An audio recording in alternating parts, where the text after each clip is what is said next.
Hello everyone, அஸ்ஸலாமு அலைக்கும். Welcome back to my channel.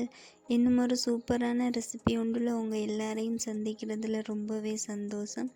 இந்த வீடியோவில் நம்ம பார்க்க போகிற ரெசிபி என்னென்னு பார்த்தீங்கன்னா, 10 நிமிஷத்தில் குயிக் அண்ட் ஃபாஸ்ட்டாகவே ஒரு பிரேக்ஃபாஸ்ட்டுக்கு அல்லது டின்னருக்கு செய்து சாப்பிடக்கூடிய ஒரு பஞ்சு போல் சாஃப்டான ரொட்டி எப்படி செய்யலாம்னு பார்க்கலாம். ஸோ வீடியோவை ஸ்கிப் பண்ணாமல் ஃபுல்லாக பாருங்கள். ஸோ வாங்க வீடியோக்குள்ளே போகலாம்.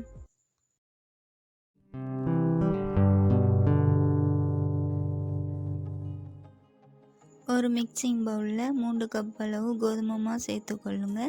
அளவுகளில் சொல்லணும்னா 500 கிராம் கோதுமை மாவு சேர்த்துக்கொள்ளலாம்.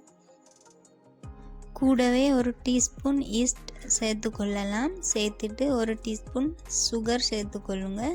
அண்ட் அது கூட தேவையான அளவு உப்பு சேர்த்துட்டு நல்லாவே மிக்ஸ் பண்ணிக்கொள்ளுங்க. இப்போ ஒரு 1/4 கப் அளவு தேங்காய் துருவல் சேர்த்துக்கொள்ளலாம்.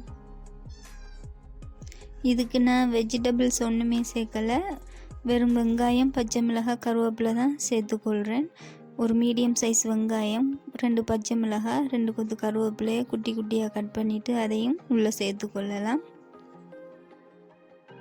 சேர்த்துட்டு ஒரு 1 டேபிள் ஸ்பூன் ஆயில் சேர்த்துக்கொள்ளுங்க. எல்லா இன்க்ரீடியன்ஸும் சேர்த்ததுக்கு அப்புறமா நல்லாவே மிக்ஸ் பண்ணி கொள்ளலாம். மிக்ஸ் பண்ணிவிட்டு கொஞ்சம் கொஞ்சமாக தண்ணி சேர்த்து நல்லாவே மிக்ஸ் பண்ணி கொள்ளலாம். நாம் தண்ணி சேர்க்கும்போது ஒரே தடவையில் தண்ணியை சேர்க்காமல் கொஞ்சம் கொஞ்சமாக சேர்த்து தான் நல்லாவே இந்த மாவை மிக்ஸ் பண்ணி எடுக்கணும்.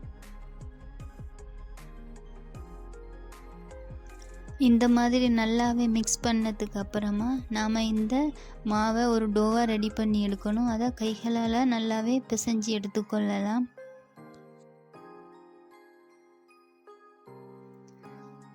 நல்லாவே இந்த மாதிரி பிசைஞ்சு எடுத்தால் தான் இந்த ரொட்டி நமக்கு சாஃப்டாகவே கிடைக்கும். பாருங்கள், இந்த மாதிரி பிசைஞ்சு எடுத்துக்கொள்ளுங்க. ஒரு 1 டேபிள் ஸ்பூன் ஆயில் சேர்த்துட்டு இந்த டோக்கு மேலால் நல்லா அப்ளை பண்ணிவிட்டு ஒரு 20 நிமிஷத்துக்கு ரெஸ்ட் பண்ண விடலாம்.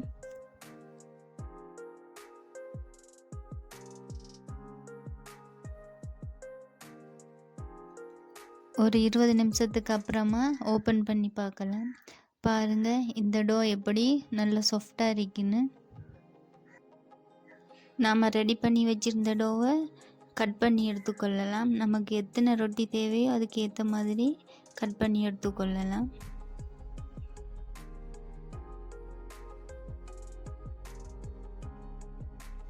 பாருங்கள், நான் ரெடி பண்ணி வச்சுருந்த டோவை 5 பீஸாக கட் பண்ணி எடுத்திருக்கேன். இதை இப்போ உருண்டை பிடிச்சி எடுத்துக்கொள்ளலாம். இதே மாதிரி எல்லா பீசஸையும் உருண்டை பிடிச்சி எடுத்துக்கொள்ளுங்க. உருண்டை பிடிச்சி வச்சிருந்த மாம்போல எல்லாத்தையும் ஒரு பவுலுக்கு மாற்றி கொள்ளலாம்.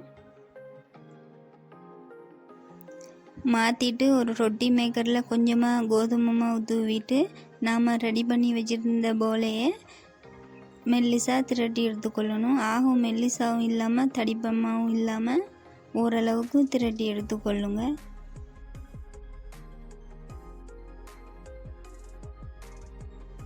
பாருங்கள், இந்த மாதிரி வீடியோவில் பார்க்குற மாதிரி திரட்டி எடுத்துக்கொள்ளணும்.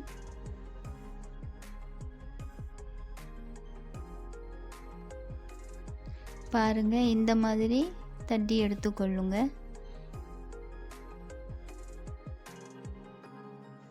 இப்போ ஸ்டவ் மீடியம் ஹீட்டில் வச்சு தோசைக்கல் இல்லைன்னா ஒரு தவா வச்சு கொஞ்சமாக ஆயில் சேர்த்துட்டு நம்ம தட்டி வச்சிருக்கிற ரொட்டியை சேர்த்து நல்லாவே சுட்டெடுத்து கொள்ளலாம்.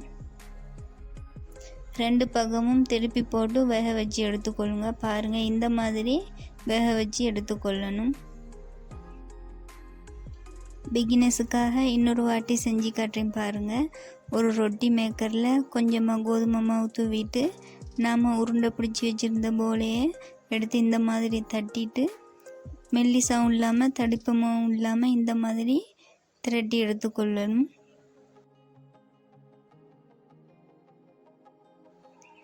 இந்த மாதிரி திரட்டி எடுத்ததுக்கு அப்புறமா நாம் தவாவில் வச்சு சுட்டு எடுத்துக்கொள்ளலாம்.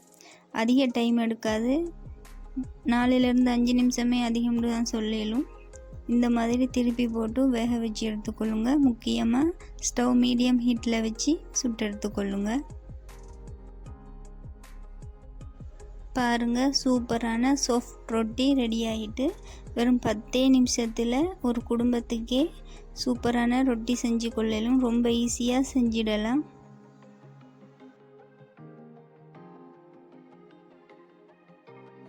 பாருங்கள் எவ்வளோ சூப்பராக இருக்குன்னு இந்த சாஃப்ட் ரொட்டி. பிச்சு காட்டுறேன் பாருங்கள், உள்ளுக்கு எவ்வளோ சாஃப்டாக இருக்குன்னு.